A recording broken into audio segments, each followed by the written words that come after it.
Have you ever wondered how you could use content marketing for your small business to increase brand presence effectively? Hello, and join me on this episode of The Virtual Entrepreneur. If you're new to this podcast, a very warm welcome. I am your host, Herbert Innocent, and this is the go-to podcast for entrepreneurs who see their business as a vehicle for change. I bring you the tips, the tricks, and the big secrets, the how-tos and the success stories, the success knowledge from entrepreneurs around the globe with one mission, and that is to leave the world a better place. And in today's episode, we're going to be talking about how to use content marketing for your small business to increase brand presence in an effective way. But before we jump into that, if you're new to this podcast, you probably missed our last episode, which was on knowing when does your small business need marketing, content marketing, or just marketing in general. And if you didn't get a chance to listen to that episode, I want you to go and listen to that episode, and then when you're done, come back and listen to this episode. We'll still be here. Also, the notes from the last episode can be found at herbertmarketinghelp.com. That is HERBERT marketinghelp.com. So if you go there, you can find all the notes and all the other good stuff. Aside from that, let's jump into today's episode, which is on how to use content marketing for your small business effectively so you can increase your brand awareness.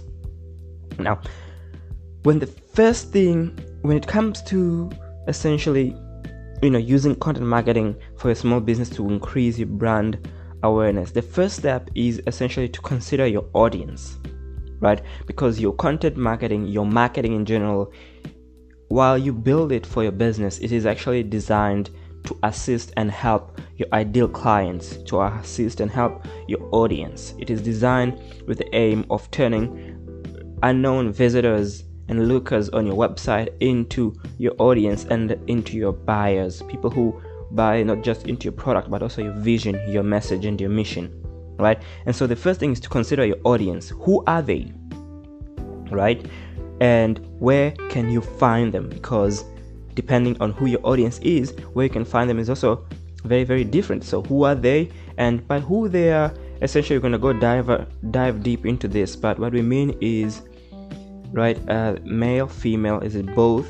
And how do they define themselves? So we're going to dive deep into understanding who your audience are, and then we're going to look at where can you find them. And then the third piece to this puzzle is, what do you have in common with them? And the reason why I say that, it is because a lot of us in business go in business with the aim of serving other people, but we forget that in order for that to happen, a relationship has to develop. And in order for a relationship to develop, we must have something in common with the other person. I heard Tony Robbins say once that rapport is power. We need to be able to develop that rapport with the people that we want to help, because it is the only way that our information, that our knowledge, that our message can have an impact on them and influence them into taking the positive action that we want them to take. So with that said, the first thing is knowing who are they, knowing where can you find them, and then knowing what do you have in common with them. Now, this is not the typical layout, but we'll dive deep into and to see the reasons why these are the things to consider before even sitting down and start creating that plan. So let's look at who are your ideal audience. Now, one of the key things here I want to emphasize is audience. There's a difference between audience and traffic, right?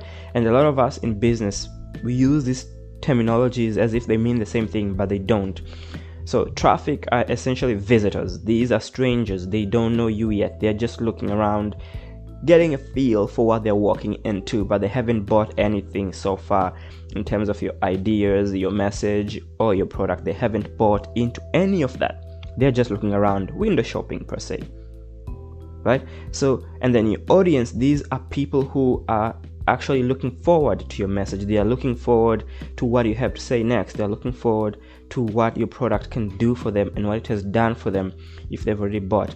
These are people where they will show up and they expect you to be there. When you say there's an event, they will come there, right? So these are essentially your raving fans. So within your audience are your raving fan, right? And then they could be your prospect, so they haven't bought yet. They could be your leads because they haven't bought yet, but they've already bought on maybe a single concept or idea or your message or your mission or your values, right? So they've bought something from you. It may just not be your product yet, but they've bought something, and that's why they will show up for themselves, not necessarily for you, right? So that's the first thing they to understand. And then the next thing to understand about who are your ideal audience for your small business. The next thing to understand is what are their fears, their hopes and dreams. Now, when you first come into this idea of fears, hopes and dreams, I used to wonder, why should we know what their fears are? I thought that was a very negative thing until I heard someone say, your fears actually have much more power over us than anything, right? Sometimes we set about to go and do tasks. So imagine yourself, there's probably a chance where you set out to go and do something, but your fears held you back. And the reason is simple. Our fears